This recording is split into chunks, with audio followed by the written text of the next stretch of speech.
साथियों, अब्दुल करीम तेलगी जिसका पूरा नाम था, इसका जन्म 1961 में कर्नाटक के खानापुर नामक स्थान पर हुआ था।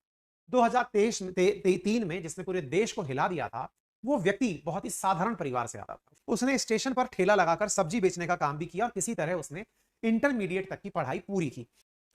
कॉमर्स में इसके द्वारा फिर ग्रेजुएशन किया गया और ग्रेजुएशन करने के बाद इसकी पहली नौकरी मैसर्स फिनिक्स, ये था वो व्यक्ति, मैसर्स फिनिक्स इंडिया लिमिटेड के अंदर सेल्स एग्जीक्यूटिव के रूप में इसको जॉब मिली। उस नौकरी को जब इसने खोया तो इसने कोलाबा के अंदर एक किशन गेस्ट हाउस नामक जगह पर प्रबंधक के रूप में कार्य किया। पैसा कमाने के लिए ये भी सऊदी अरब चला गया और वहां जाकर के इसने पैसा नौकरी करना शुरू किया। ये सोचने लगा कि जब मैं सऊदी में हूं और पैसे कमा रहा हूं, ऐसे बहुत सारे भारतीय होंगे जो कि सऊदी आना चाहते होंगे, तो उनको ये पता ही नहीं है कि सऊदी कैसे आया जाएगा। उनके पास हो सकता है पासपोर्ट ना हो, डॉक्यूमेंट ना हो, तो ये उस काम को करने के लिए इंडिया आ जाता है। खाड़ी देशों के अंदर भारत के सस्ते लेबर्स को एक्सपोर्ट करने लगता है। इसने 1980 के दौर में फर्जी पासपोर्ट बनाने का काम किया और फर्जी पासपोर्ट के माध्यम से लोगों को कबूतर बना के सऊदी भेजने का काम किया। अरेबियन मेट्रो ट्रेवल्स के नाम से कंपनी शुरू की और जिसके माध्यम से ये नकली डॉक्यूमेंट बनाकर लोगों को सऊदी भेजने लगा। लेकिन 1991 में करीम के बारे में मुंबई पुलिस को पता चल गया कि इसने आवर्जन अधिनियम, यानी कि जो भी जाने आने के लेकर के जो नियम है, उसकी कुछ धाराओं का उल्लंघन किया है, जालसाजी की है, धोखाधड़ी की है। इसलिए इसको गिरफ्तार करने का प्लान किया गया। 1991 में इसको जेल में डाला गया। वहां पर इसको एक व्यक्ति और मिलता है, वो इसको एक नया धंधा बताता है। बोले स्टाम्प पेपर बना फर्जी और उनको बेच। बोले भाई स्टाम्प पेपर कैसे बनाऊं, क्या करूं? स्टैंप एक कागज है जिस कागज के ऊपर नोट लिखा होता है, जैसे रुपया लिखा हुआ है। इसका अर्थ यह है कि आप 100 रुपए देकर के इस स्टैंप को ले सकते हैं, लेकिन स्टैंप को बेचने के लिए भी सरकार के द्वारा कुछ आपसे पैसे वसूले जाते हैं। जैसे 50 रुपए का स्टैंप है, उस पर कुछ पैसे सरकार स्टैंप ड्यूटी के रूप में वसूलती है। अब इस भाई साहब को यह तो पता चल गया कि ये जैसे फर्जी नोट बनाए जाते हैं, उससे भी ज्यादा वैल्यू रखता है ये। आप सोचिए ना, 100 रुपए का स्टैंप कम से कम 110 120 रुपए का बिकेगा मार्केट में, अगर आप लेने जाएंगे विद स्टैंप ड्यूटी जो भी लगती होगी। इसको ये समझ में आ गया कि सरकार नोट छापने के लिए तो मशीनें लगाती है, बहुत सारी प्रिंटिंग प्रेस लगाती है, स्टैंप पेपर बहुत सारे लोगों की आम दिनचर्या का तो हिस्सा है नहीं, क्यों ना इनको ही फर्जी छाप लिया जाए। भाई साहब, इसने प्रॉपर तरीके से ये जानकारी जुटाई कि स्टैंप पेपर कहां छपते हैं। इसने उस जानकारी को जुटा करके 1994 के अंदर स्टैंप पेपर लाइसेंस ले लिया। इसने भाई साहब खुद से स्टैंप छापना शुरू किया। कहां से छापा भाई, कहां से आएंगे ये? इसके लिए इसने कबाड़ घोषित की हुई मशीनों को खरीदा। इसने क्या किया, रिश्वत दे करके जहां स्टैंप छपा करते थे, वहां पर जो लोग मशीनों का मुआयना करने आते थे, उन्हें रिश्वत देकर यह कहा कि पहले आप इस मशीन को खराब घोषित करिए। जब मशीन एक बार यूजलेस घोषित हो जाएगी तो उस मशीन की फिर ये बिड लगाकर उस मशीन को, कबाड़ हुई मशीन को खरीद लेता था।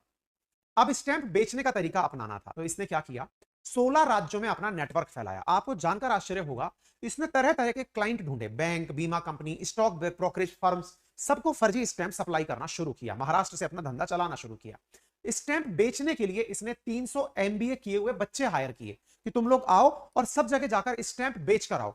कमीशन, बड़ा बड़ा कमीशन दिया कि जाओ और स्टैंप बेच कर आओ।